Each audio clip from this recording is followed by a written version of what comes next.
I thought I would come on with another update with my mom. And I know my caregiver friends out there can probably empathize and sympathize with just everything that you have to keep track of and updates. And I will admit, there's much more than even a year ago with my mom. It's amazing the difference a year can make.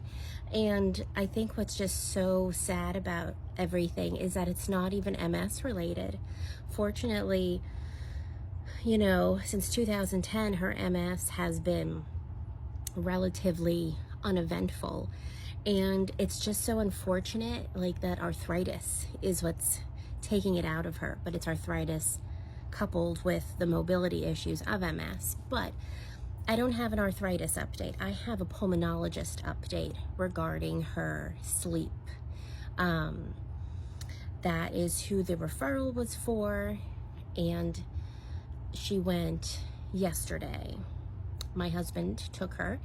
If you're new here, you're probably going, why aren't you taking your own mother? I began taking my mother to medical appointments when I was 16, pretty much until I had my daughter, my second child.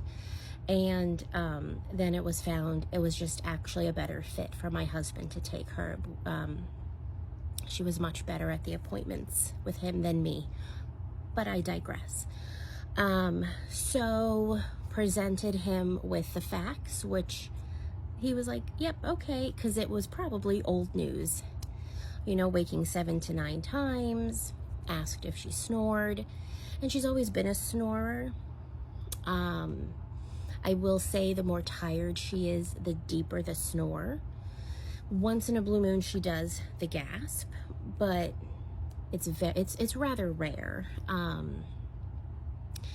And he said there are two kinds of people who have their wake-ups with sleep apnea. You have the people who snore, do their gasp, and they go back to sleep if they barely rouse. And then there's other people, my mom, who when they do they fully wake up.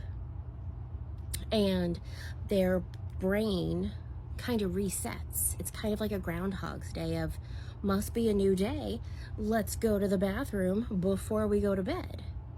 Except it's doing that on every gasp, which kind of times out with a sleep cycle. So almost every hour. Like last night, there were 2 instances where it was 40 minutes in between.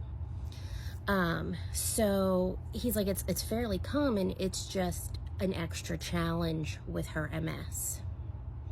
Whereas those who do not have a physical disability, it's less of a challenge to have those night wakings. It's a challenge, but when you add a physical disability, it creates another challenge.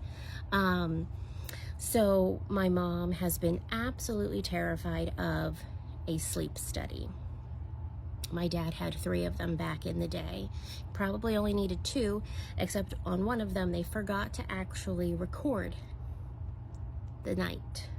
So he had to go back. But anyway, so there are home sleep studies, and the doctor said, hey, let's give that a whirl first. And then if the findings, the readouts are not conclusive enough, and or they want to actually do a more in-depth sleep study because of her MS, she would have to go, I'm calling it like a sleepaway camp, an overnight sleep study at a facility. And it's pretty much solidified. It's sleep apnea, but you have to go through the formality of everything in order to get the equipment to, just get what you need. So on Monday I have to call her primary because we arrange for the home sleep study through the primary. Oh. And if you know, it's been a challenge dealing with this primary. And then she gets a follow-up visit in 4 weeks. So yeah, and then this coming week, she sees the urologist.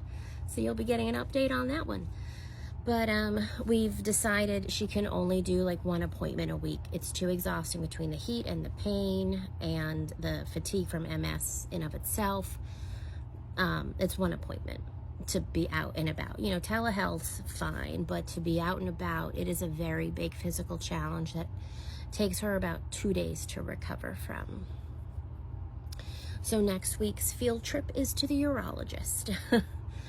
All right, well, if you did a sleep study, and if it was a home sleep study, feel free to share anything I can tell my mom that is positive.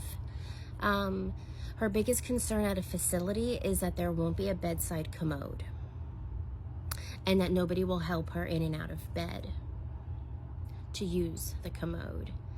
And she also is very concerned if she needs to sleep on her back the entire time. So yeah, okay. Thanks for listening. The bed's shaking because pretzel is shifting. And I'll talk to you later. Bye.